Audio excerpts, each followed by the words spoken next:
అనుకున్నారు, రికార్డులు బద్దలవుతాయని భావించారు. కానీ జూబ్లీ హిల్స్ ఉప ఎన్నికల్లో ఇప్పటి వరకు నమోదైన పోలింగ్ శాతం చూస్తే అభ్యర్థులకు టెన్షన్ పెట్టిస్తున్న పరిస్థితి కనిపిస్తుంది. పోలింగ్ కు ఇంకా 5 గంటలే మిగిలి ఉంది, జస్ట్ 5 hours. సాయంత్రం 6 గంటల వరకు పోలింగ్ కు సమయం ఉంది. మధ్యాహ్నం 1 గంట వరకు 31.94% పోలింగ్ నమోదైంది.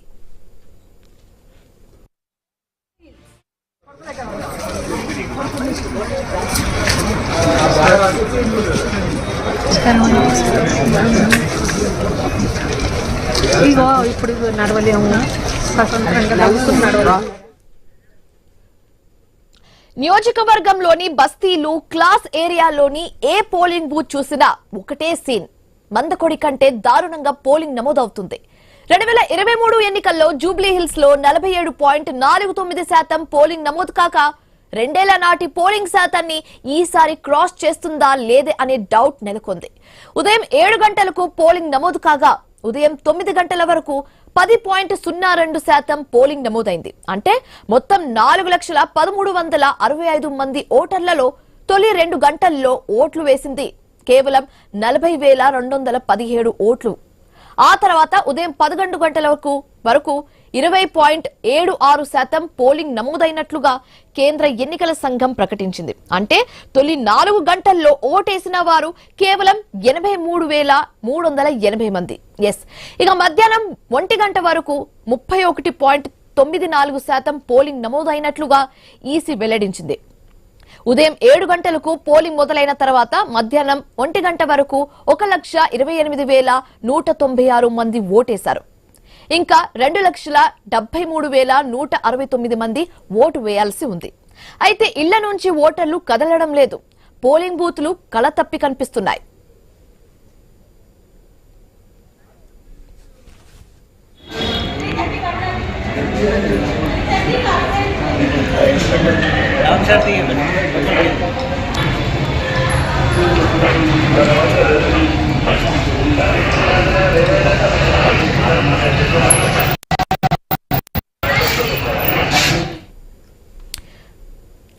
జూబ్లీ హిల్స్ పోలింగ్ స్టేటస్ కి సంబంధించి అక్కడ సీన్ ఎలా ఉందో, సినారియో ఎలా ఉంది, పోలింగ్ స్టేటస్ ఎలా ఉందో వివరించడానికి ప్రస్తుతం మనతో పాటు జాయిన్ అవుతున్నారు జూబ్లీ హిల్స్ నుంచి మా కరెస్పాండెంట్ కిరణ్. సో కిరణ్, చెప్పండి, అక్కడ సిచ్యువేషన్ ఎలా ఉంది? జనాలు తరలి వస్తున్నారా? అంటే మనం ఇప్పటి వరకు చూసాము, అంటే వృద్ధులు కానివచ్చు, లేకపోతే సెలబ్రిటీస్ కానివచ్చు, వీళ్ళందరూ వస్తున్నారు. కానీ యూత్ పరిస్థితి ఏంటి? యూత్ వస్తున్నారా? అక్కడ పోలింగ్ సరళి ఏ విధంగా ఉంది? పూర్తి డీటెయిల్స్ ఏంటి?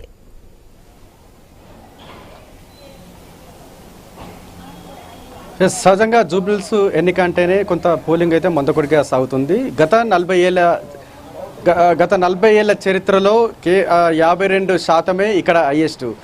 గత ఎన్నికల్లో 42% పోలింగ్ శాతం నమోదైంది. ప్రస్తుతం అయితే ఈరోజు కూడా కొంత పోలింగ్ శాతం అయితే మందకొడిగా కొనసాగుతున్నటువంటి పరిస్థితి అయితే ఉంది. మనం చూసుకోవచ్చు, వెంకటగిరి పోలింగ్ కేంద్రం వద్ద ఉన్నాం. చూసుకోవచ్చు, మొత్తం కూడా ఇటు ఓటర్లు లేక కూడా వెలవెలబోతున్నటువంటి పరిస్థితిని మనం చూస్తూ ఉన్నాం. ఉదయం 7 గంటల నుంచి 9 గంటల వరకు కూడా కొంత పోలింగ్ శాతం పెరిగినప్పటికీ కూడా ఇప్పుడు ప్రస్తుతం అయితే లంచ్ టైం కావడంతో కూడా కొంత పోలింగ్ శాతం అయితే మందకొడిగా కొనసాగుతున్నటువంటి పరిస్థితి అయితే ఇక్కడ కొనబడతా ఉంది. ఇక్కడ యూసఫ్ కూడా అదేవిధంగా ఈ జూబ్లీహిల్స్ సంబంధించి కొంత పోలింగ్ శాతం అయితే మందకొడిగా కొనసాగుతున్నటువంటి పరిస్థితిని మనం చూస్తూ ఉన్నాం.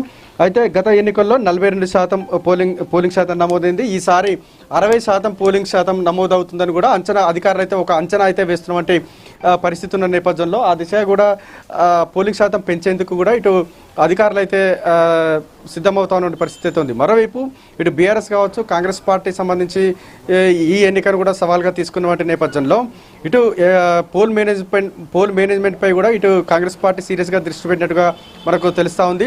ఆ క్రమంలోనే ఇటు ఇతర ప్రాంతాలకు సంబంధించి జూబ్లీహిల్స్లో ప్రాంతానికి చెందిన వారు ఇతర ప్రాంతాల్లో ఉన్నటువంటి ఎవరైతే ఉన్నారో వారందరినీ ఇక్కడికి రప్పించి ఓటు వేయించేటువంటి ప్రయత్నాలు అయితే ఇటు కాంగ్రెస్ నేతలు చేస్తున్నట్టుగా తెలుస్తూ ఉంది. మరోవైపు కాంగ్రెస్ పార్టీ సంబంధించిన నేతలు అధికారాన్ని ఉపయోగించుకొని కూడా అధికార దుర్వినియోగం చేస్తున్నారనేటువంటి ఆరోపణలు కూడా బీఆర్ఎస్ పార్టీ చేస్తూ ఉంది. గతంలో కూడా ఇంతకుముందు కూడా ఇటు బీఆర్ఎస్ పార్టీ అభ్యర్థికి అదేవిధంగా పోలీసులకు మధ్య వాగ్వాదం చోటు చేసుకుంది. పోలీసులు కూడా ఇటు అధికార పార్టీ నేతలకు ఒత్తాసు పలుకుతున్నారనేటువంటి ఆరోపణలు కూడా వాళ్ళు చేస్తూ ఉన్నటువంటి పరిస్థితి అయితే ఉంది. అక్కడక్కడ బీఆర్ఎస్ పార్టీకి సంబంధించిన నేతలు కాంగ్రెస్ నేతలపై ఆరోపణలు చేస్తూ ఉన్నారు. కాంగ్రెస్ పార్టీకి సంబంధించిన ఎమ్మెల్యేలు అదేవిధంగా మంత్రులు ఓటర్లను ప్రలోభ పెట్టేటువంటి ప్రయత్నాలు అయితే చేస్తున్నారని కూడా బీఆర్ఎస్ పార్టీ నేతలు అయితే అక్కడక్కడ ఆందోళన చేస్తూ ఉన్నటువంటి పరిస్థితి అయితే ఉంది. ఇప్పటివరకు కూడా ఇటు ఉదయం నుంచి 7 గంటల వరకు ఇప్పటివరకు కూడా అక్కడక్కడ చెదురుమదురు ఘటనలు కూడా చోటు చేసుకున్న పరిస్థితి అయితే ఉంది. ప్రస్తుతం అయితే యూసఫ్ కూడా సంబంధించి జూబ్లీహిల్స్ ఇక్కడ ఈ ప్రాంతాలకు సంబంధించి ఇటువంటి అవాంఛనీయ సంఘటనలు చోటు చేసుకోకున్నప్పటికీ కూడా ఇటు ఓటింగ్ అయితే కొంత మందకొడిగా కొనసాగుతున్నటువంటి పరిస్థితి అయితే ఉందని చెప్పొచ్చు. ఇక ఈ ఉప ఎన్నిక సంబంధించి సహజంగా జనరల్ ఎలక్షన్లకు ఇటు ఉప ఎన్నికలకు చాలా తేడా ఉంటుంది. ఈ ఉప ఎన్నిక సంబంధించి అధికారంలో ఉన్నటువంటి పార్టీకి ఏదైతే ఉందో కొంత ఎడ్జ్ ఉంటుంది. అయితే ఈ ఎన్నికకు సంబంధించి కూడా ఇటు బీఆర్ఎస్ పార్టీ అదేవిధంగా కాంగ్రెస్ పార్టీ సంబంధించిన నేతలు చాలా సవాల్గా తీసుకున్నారు. ఇటు మరీ ముఖ్యంగా ఇటు ఈ ఎన్నిక కూడా ముఖ్యమంత్రి రేవంత్ రెడ్డికి చాలా సవాల్ అని చెప్పొచ్చు. ఎందుకంటే ప్రతి కాంగ్రెస్ పార్టీ సంబంధించిన అధికారంలో వచ్చిన తర్వాత ఈ ఎక్కువగా కూడా రేవంత్ రెడ్డి ఆధిపత్యమే కొనసాగుతున్న నేపథ్యంలో ఈ ఎన్నిక గెలిస్తే కనుక తన పట్టు ఇంకా గట్టిదనేటువంటి అధిష్టానం వద్ద నిరూపించుకునే అవకాశం ఉంటుంది. మరోవైపు ఇటు బీఆర్ఎస్ పార్టీ సంబంధించిన ఈ నేతలు కూడా ఈ ఎన్నికను అత్యంత సవాల్గా తీసుకున్నారు. గత బీఆర్ఎస్ పార్టీ సంబంధించి బీఆర్ఎస్ ప్రభుత్వంలో చాలా అంటే ఇటు ఉమ్మడి నల్గొండ జిల్లా సంబంధించి ఇటు హుజూర్నగర్ కావచ్చు, నాగర్ సాగర్ కావచ్చు, ఇటు మునుగోడు ఎన్నికలకు సంబంధించి ఆ ఎన్నికల్లో ఏ విధంగానైతే వ్యవహరించారో ఇటు దానికి భిన్నంగా ప్రస్తుతం అయితే ఇక్కడ వ్యవహరిస్తున్నటువంటి పరిస్థితి అయితే ఉంది. ఎందుకంటే ఆ 3 బై ఎలక్షన్ సంబంధించి అంతకుముందుకు జరిగిన కరీంనగర్ జిల్లా సంబంధించిన బై ఎలక్షన్ సంబంధించి కూడా ఇటు బీఆర్ఎస్ నేతలు చాలా సవాల్గా తీసుకునేవారు. ప్రతిష్టాత్మకంగా ఓటర్లకు సంబంధించి ఆకట్టుకునే ప్రయత్నం అయితే చేసేవారు. కానీ ఈ ఎన్నిక సంబంధించి కేవలం ప్రచారం మాత్రమే చేసినప్పటికీ కూడా పోల్ మేనేజ్మెంట్ చేయడంలో బీఆర్ఎస్ పార్టీ విఫలమైందనేటువంటి ఆరోపణలు కూడా వినబడతా ఉన్నాయి. ఇక ఈ కాంగ్రెస్ పార్టీ సవాల్గా తీసుకున్నటువంటి ఈ ఎన్నిక సంబంధించి మంత్రులు అదేవిధంగా ఎమ్మెల్యేలు చాలా వ్యూహాత్మకంగా వ్యవహరించినట్టు కూడా తెలుస్తా ఉంది. మరోవైపు ఇటు కొన్ని ఏదైతే క్లిష్టమైనటువంటి పరిస్థితులు రైట్ కిరణ్, అయితే మనం ఈ ఉప ఎన్నిక గురించి ప్రత్యేకంగా మాట్లాడుకోవాల్సిన విషయాలు ఏంటంటే ఫర్ ద ఫస్ట్ టైం ఈ ఉప ఎన్నికకి అంటే ఉప ఎన్నికని కాదు కానీ బై ఎలక్షన్ అని కాదు కానీ ఫర్ ది ఫస్ట్ టైం మొత్తం ఇండియాలో ఒక ఎన్నికకి డ్రోన్ మనం వాడుతున్నాము. అండ్ అలాగే అట్ ది సేమ్ టైం మనం ఫోన్ డిపాజిట్ బూత్స్ ని కూడా మనం చూస్తున్నాము కొత్తగా. సో ఏర్పాట్లు ఏ విధంగా ఉన్నాయి, పోలీస్ అధికారులు ఏర్పాట్లు ఏ విధంగా చేశారు, అక్కడ అధికారులు కూడా ఎలక్షన్ అధికారులు కూడా ఏర్పాట్లు ఏ విధంగా చేస్తున్నారు, జనాల ఒపీనియన్ ఏంటి వీటి మీద?